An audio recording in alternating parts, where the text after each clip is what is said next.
Everyone, welcome back to my channel. My name is Erica. Today we're on block number 7 of our Sew Quilty Sew and Stitch Along.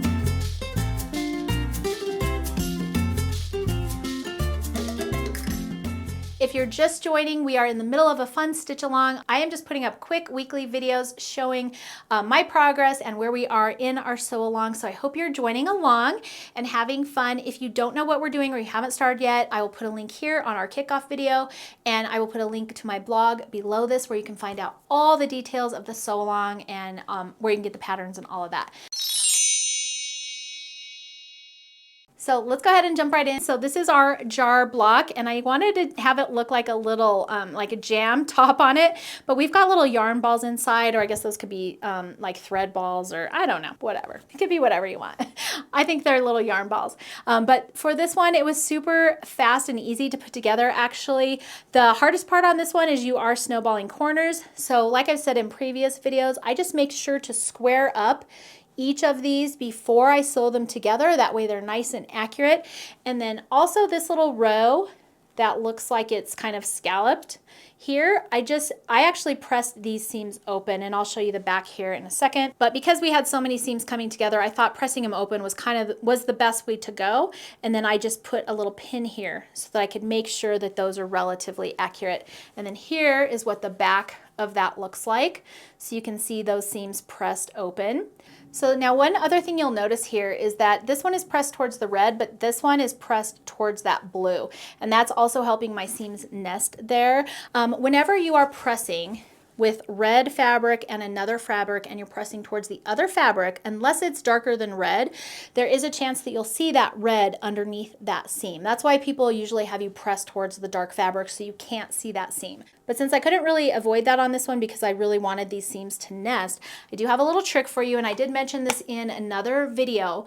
But when you are trimming off those snowballed corners, normally when you're trimming, you're going to have your ruler set straight and you're going to have your rotary trimmer straight up and down. If you tilt your rotary trimmer just slightly, and I'm being a little extra here so you can get the vibe, I wouldn't go this far, but if you trim it just at slight angle like that with the red on the bottom, when you trim that off, you're going to trim the red just slightly more than the other color, so in my case the light blue. And that way when I press towards the light blue, you actually won't see that red peeking out from the edge of that seam. So that can really help out, and I actually use that technique whenever I am pressing towards the lighter of the two of my fabrics. And that really helps you not be able to see that seam later on when you're assembling your quilt. So here is this one. The other tip I have for you, if you have a nice light blue color like this was from my Bloom collection, it really helps that little jar look like a glass jar. And then it also is enough to stand out in contrast to my low volume background.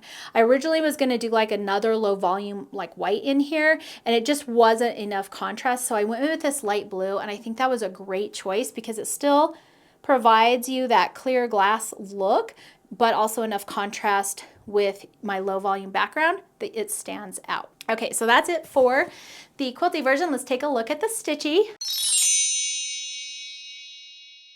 So here is our little Stitchy jar of yarn balls. I think this one turned out really cute. Now you have a couple options here. If you don't want to do like the light blue background like I did, you could also outline your jar with just some back stitching and fill it in, and I think that would also look really good as well. It kind of depends on what your background fabric is that you're using, if you've done something different. So you have a couple of options with it, but it was really fast, and you can pick any colors you want for this. Obviously I matched mine to my Quilty one as always. So that's it for our little jar of yarn balls.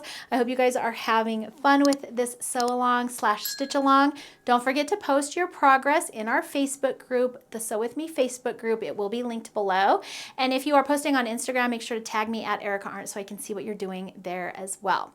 But that's going to be it for today's video. I hope you're having fun and learning something new. Thanks for hanging out with me today, and I will see you in the next video for block number 8.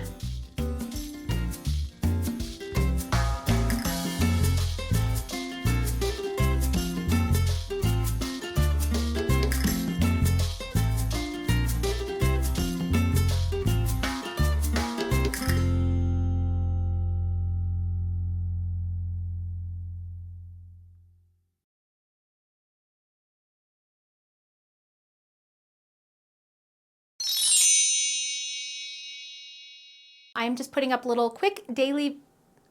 Hi everyone, welcome back to our channel.